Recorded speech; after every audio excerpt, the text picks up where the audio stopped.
तो नमस्कार साथियों, मेरा नाम है श्रवण शर्मा और मेरे चैनल स्टडी सेंटर पर आप सभी लोगों का बहुत बहुत स्वागत है। साथियों, कोई भी वाक्य मुझे आपको समझाने की जरूरत नहीं, क्योंकि आप लोग कंटिन्यू मेरी वीडियो देख रहे हैं। तो मुझे लगता है कि आप सभी लोगों को पता होगा कि क्या वाक्यांश इस समय मिडिल ईस्ट में घट रहा है ना।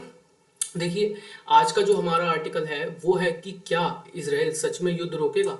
तो आज का मेन क्वेश्चन ये है कि हम लोग इस बात पर एक्चुअली चर्चा कर ही क्यों रहे हैं कि इसराइल युद्ध रोकेगा या नहीं। तो देखिए, ऐसा हुआ क्या कि आज हम लोगों को इस बात पर चर्चा करनी पड़ रही है। तो देखिए, हाल फिलहाल में हुआ क्या है कि उसको कहते हैं ना कि छठी का दूध याद दिला देना। तो वही हुआ है किसके साथ? हिजबुल्लाह के साथ। अब ये कैसे हुआ? देखिए, हाल फिलहाल में Hezbollah publicly endorses Lebanon ceasefire efforts for the first time as Israel ramps up offensive।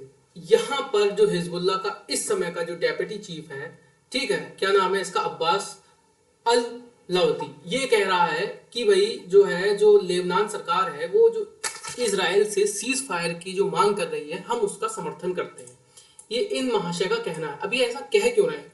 क्योंकि देखिए, जैसा कि मैंने आपको अपनी लास्ट वीडियोस में बताया था कि जो गाजा है ना, गाजा को इसराइल ने इस समय बिल्कुल ही मतलब ऐसा बना दिया था, मतलब वहां पे एक टाइम पर जो गाजा में थी बिल्डिंग्स थी बड़ी बड़ी, है ना।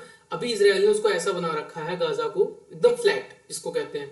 ये देखिए, इसराइल के ये जो सैनिक हैं इस समय गाजा में, मतलब इस समय तो गाजा में नहीं, बट इस समय लेबनान में, ये जो लेबनान का जो साउदर्न एरिया है, ठीक है, अगर देखिए मेरे पास मैप में होता तो मैं आपको इस समय दिखाता कि लेबनान का साउदर्न एरिया है। मैं जूम करके आप लोगों को दिखाता हूँ। ये है लेबनान, ठीक है। ये तो ये वाला हिस्सा जो है, इसराइल यहाँ से ऐसे अटैक कर रहा है इन पे, ठीक है।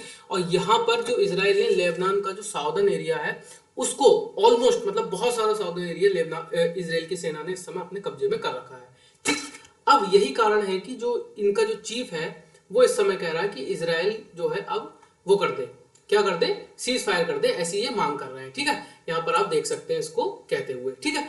अब इनका ऐसा कहने का कारण मुख्य यही है कि इसराइल ने इस समय इनकी बिल्कुल एकदम कहते हैं कि खटिया खड़ी कर रखी है बिल्कुल, है ना।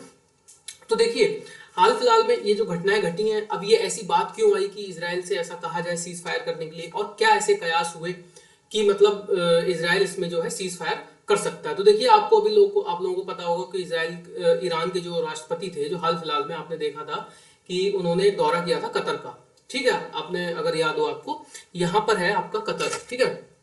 इसराइल के, ईरान के जो राष्ट्रपति थे उन्होंने एक दौरा किया है कतर का। ये यहाँ पर है आपका कतर, ठीक है। यहाँ पर कतर में ईरान के जो राष्ट्रपति उन्होंने दौरा किया। अब देखिए, ईरान के राष्ट्रपति ने कतर का दौरा क्यों किया, इंपॉर्टेंट है। देखिए, सऊदी अरेबिया प्लस कतर, ये ऐसे रीजन है जहां पर अमेरिका की अच्छी खासी पैठ है ना। अब ईरान डायरेक्टली तो अमेरिका से क्या है, मतलब बात नहीं करता, क्योंकि अमेरिका ने मतलब बहुत सारे सैंक्शन ईरान पे लगा रखे हैं और ईरान लंबे समय से इनसे परेशान चल रहा है। प्लस इसने अभी हाल फिलहाल में जो मिसाइल से हमला किया था इसराइल पे, तो वो भी अपने आप में इसराइल ने उसके बाद धमकी दी थी कि इनको हम बदला लेंगे ईरान से इस चीज का, जो ईरान ने हम पे मिसाइल से हमला किया है ना।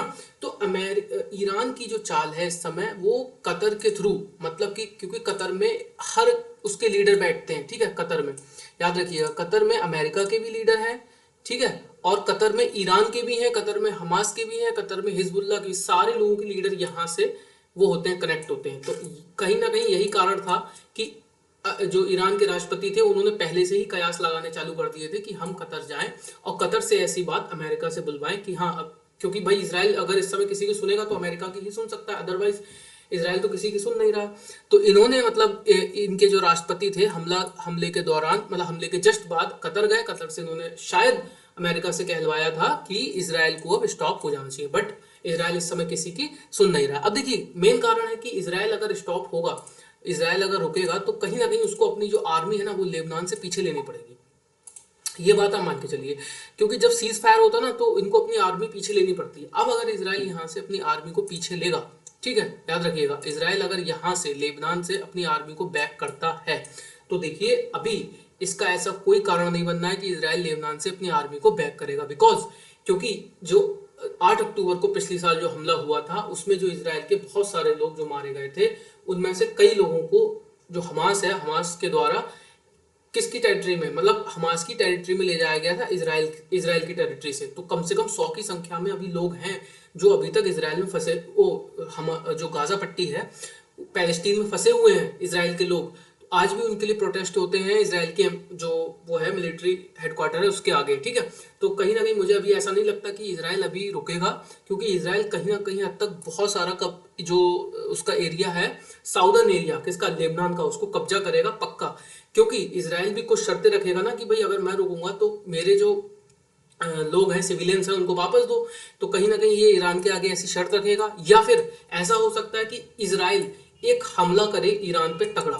क्योंकि देखो जो इधर पैलेस्टीनियंस है ना, ये जो सॉरी जो हमास था, हमास संगठन है, वो कहीं ना कहीं उसको बैक करता है इसराइल। देखिए वो ईरान उसको बैक करता है ईरान। अब कहीं ना कहीं इसराइल को ये चीज पता है कि अगर हम इसराइल उसकी लेबनान हिजबुल्ला की, लेबनान में हिजबुल्ला की, और जो गाजा पट्टी वहां पर हमास की कमर अगर तोड़ेंगे तो इसकी चीख जाएगी ईरान तक, जिसका आपने देखा होगा कि ईरान ने उस पर हमला भी किया था। इसीलिए ईरान यहाँ जैसे ही इसने यहाँ पर हमला किया, कहाँ, इसराइल में, ईरान ने मिसाइल से, वैसे ही इसराइल ने लेबनान में हमले कर दिए तेज, क्योंकि उसको पता है कि इनको जो बैक कर रहा है वो कर रहा है ईरान, ठीक है। तो अब कहीं ना कहीं इसराइल ऐसी शर्त रखेगा या इसराइल ऐसे एक हमला जरूर करेगा, किस पर, ईरान पर, जिससे कि ईरान को डराया जा सके।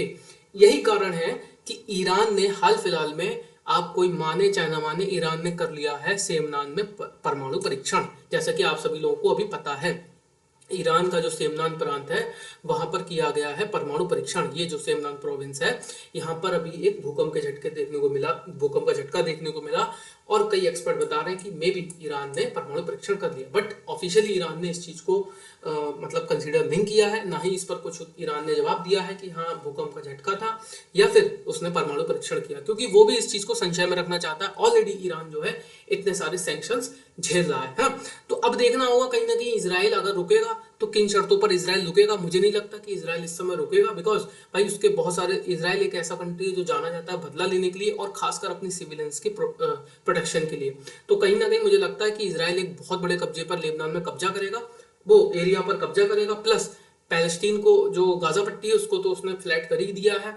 अब जो पैलेस्टीन है, वेस्ट बैंक है, उसको भी कहीं ना कहीं इसराइल अटैक करेगा ब्रूटली, और एक धमाका कम से कम ईरान पे इसराइल का बनता है, बिकॉज कहीं ना कहीं ईरान, वो इसराइल जो है ईरान को कुछ मैसेज देना चाहेगा, ठीक है। तो आज की वीडियो में इतना ही था। अब देखिए कमेंट करके जरूर बताया करिए कि आपकी राय इस विषय में क्या है, कि आगे क्या डेवलपमेंट्स इस कॉन्फ्लिक्ट में हो सकते हैं ना। आपके कमेंट हमारे लिए बहुत ज्यादा इंपॉर्टेंट होते हैं। तो अब देखिए आप बात कर लेते हैं कि इस समय किस किस के पास जो है, मतलब ऑफिशियली कौन कौन जो कंट्री हैं जिनके पास परमाणु बम है। रशिया सबसे ज्यादा, अमेरिका, फिर चीन, फिर फ्रांस, ब्रिटेन, भारत, पाकिस्तान, इन लोगों के परमाणु बम की तो आए दिन चर्चा होती ही रहती है।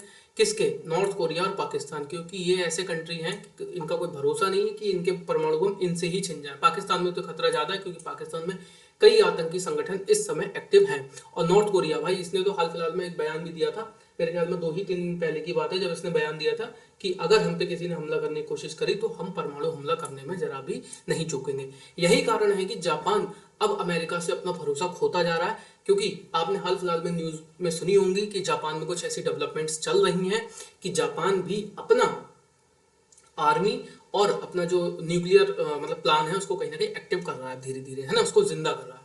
अब देखिए ये जो हिजबुल्ला और हूती और जो अलग अलग संगठन है, ये देखिए ईरान कैसे मतलब इनको वो करता है, बैक करता है। देखिए यहाँ पर क्या है ना, ये देखिए ये है बहरीन, यहाँ पर आप आए दिन सुनते रहते होंगे कि हमले होते रहते हैं। ये है यमन, ठीक, यमन, ये है शिया, इसको ध्यान रखिएगा, ये ज्यादातर यहाँ पर आबादी जो है शिया है। तो यहाँ पर ये जो संगठन है एक हुतीस, इनके हमले आज दिन आप सुनते रहते होंगे कि एक बार एक इंडिया ने ब्रिटेन का जो है शिप भी, मतलब अपने शिप भेजे थे ब्रिटेन के शिप को बचाने के लिए, ठीक है।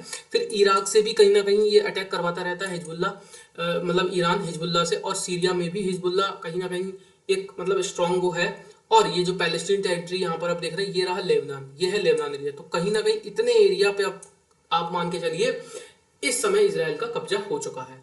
तो देखते हैं आगे की वीडियो में बने रहिए हमारे साथ, देखते हैं आगे क्या डेवलपमेंट्स होते हैं और इसराइल रुकेगा या नहीं रुकेगा। इस चीज पे आप लोग अपनी राय जरूर दीजिएगा, कमेंट के थ्रू जरूर बताइएगा, आपकी राय हमारे लिए बहुत ज्यादा इंपॉर्टेंट होती है। तो अभी के लिए धन्यवाद।